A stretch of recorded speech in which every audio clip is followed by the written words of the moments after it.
Beritakanlah firman, siap sedialah baik atau tidak baik waktunya.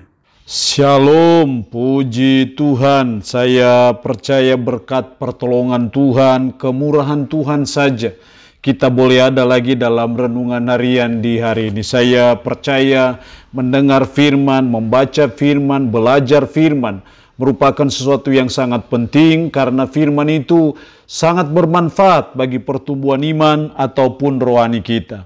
Nats firman Allah yang menjadi renungan kita bersama di hari ini saya ambil dari Yesaya pasal 1 ayat 10 sampai dengan ayatnya yang ke-16. Secara khusus saya akan baca ayat 15 sampai 16, firman-Nya berkata demikian. Apabila kamu menadahkan tanganmu untuk berdoa, aku akan memalingkan mukaku. Bahkan sekalipun kamu berkali-kali berdoa, aku tidak akan mendengarkannya, sebab tanganmu penuh dengan darah. Basuhlah, bersihkanlah dirimu, jauhkanlah perbuatan-perbuatanmu yang jahat dari depan mataku, berhentilah berbuat jahat. Demikian kebenaran firman-Nya hari ini yang mengajar dan menasihati kita, bertobatlah dari dosa. Sebagai umat, sebagai orang percaya, sangat penting untuk kita terus mengevaluasi diri kita, mendiagnosa diri kita. Ketika kita dapati ada perbuatan-perbuatan kita yang tidak berkenan kepada Allah, ada perbuatan-perbuatan kita yang tidak sesuai dengan firman, ada perbuatan-perbuatan kita yang menyakiti hati Tuhan, seharusnya dan sepatutnya untuk kita terus bertobat meninggalkan itu. Makanya itu yang dinasihati oleh Nabi Yesaya kepada umat Israel pada waktu itu, ayat 16, basuhlah, bersihkanlah dirimu, jauhkanlah perbuatan-perbuatanmu yang jahat dari depan mataku, berhentilah berbuat jahat.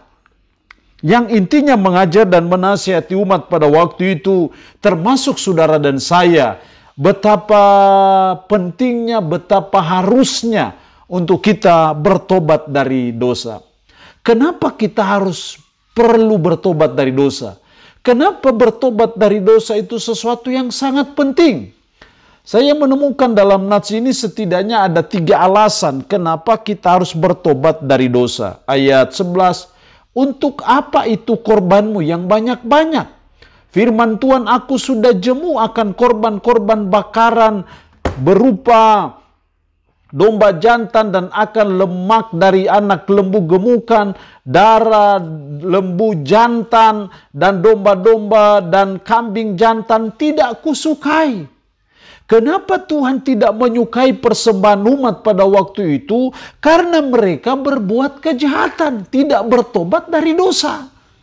Disinilah kita menemukan alasan yang pertama kenapa kita harus bertobat dari dosa.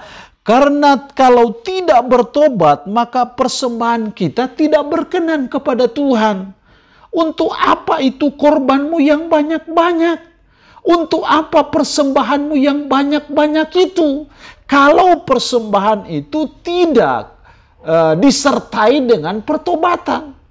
Makanya dalam ayat kalimat terakhir ayat 11, dan kambing jantan tidak kusukai. Kenapa Tuhan tidak menyukai? Karena umat tidak bertobat. Disinilah kita melihat pentingnya kenapa kita harus bertobat dari dosa. Karena ketika kita tidak bertobat, maka persembahan kita tidak disukai Tuhan, tidak berkenan kepada Tuhan. Supaya persembahan kita berkenan kepada Tuhan, ya makanya kita harus bertobat. Alasan kedua kenapa kita harus bertobat dari dosa dalam ayat 12. Apabila kamu datang untuk menghadap di hadiratku, siapakah yang menuntut itu daripadamu? Bahwa kamu menginjak-injak pelataran bait suciku. Apabila kamu datang untuk menghadap di hadiratku. Kalau kita datang menghadap Tuhan, kita datang sembahyang, kita datang beribadah kepada Tuhan. Tuhan bilang, untuk apa?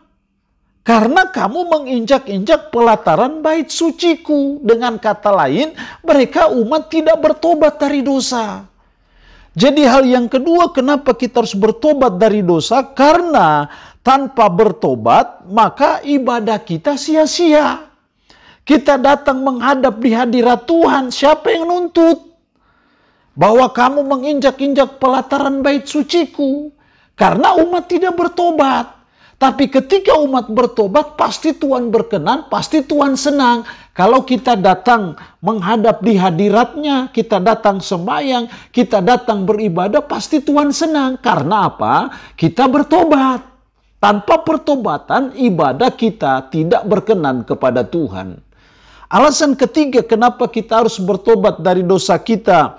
Ayat 15. Apabila kamu menadahkan tanganmu untuk berdoa, aku akan memalingkan mukaku, bahkan sekalipun kamu berkali-kali berdoa, aku tidak akan mendengarkannya sebab tanganmu penuh dengan darah. Di sini alasan ketiga kenapa kita harus bertobat, karena tanpa bertobat doa kita tidak didengar Tuhan. Bahkan di situ aku memalingkan mukaku, bahkan sekalipun kamu berkali-kali berdoa.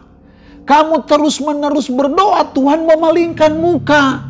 Kenapa Tuhan memalingkan muka? Karena kita penuh dengan kejahatan, penuh dengan dosa.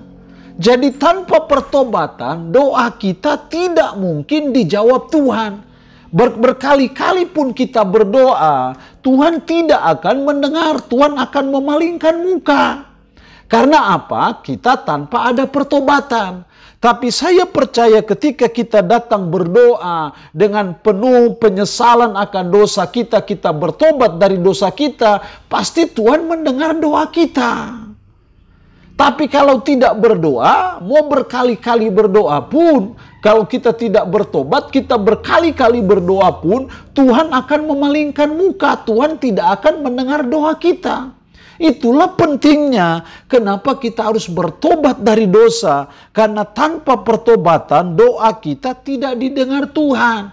Kita mau berdoa dengan air mata darah sekalipun, Tuhan tidak akan pernah mendengar.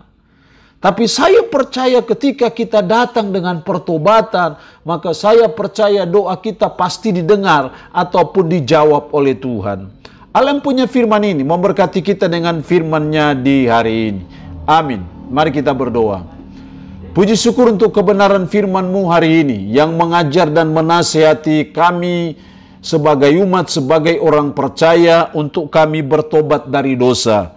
Karena ketika kami tidak bertobat, maka persembahan kami tidak berkenan kepada Tuhan. Ketika kami tidak bertobat, maka ibadah kami sia-sia di hadapan Tuhan. Ketika kami tidak bertobat, doa kami tidak didengar oleh Tuhan. Roh-Mu yang kudus tolong kami, mampukan kami untuk kami terus mau bertobat dari dosa-dosa kami. Tanamkan dan meteraikan firman dalam hati dan pikiran kami.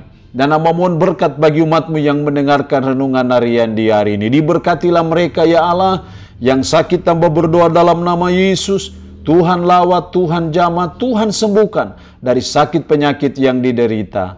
Terpuji-pujilah nama-Mu Tuhan. Dalam nama Tuhan Yesus Kristus kami berdoa. Amin. Shalom. Tuhan Yesus memberkati kita dengan firman-Nya di hari ini.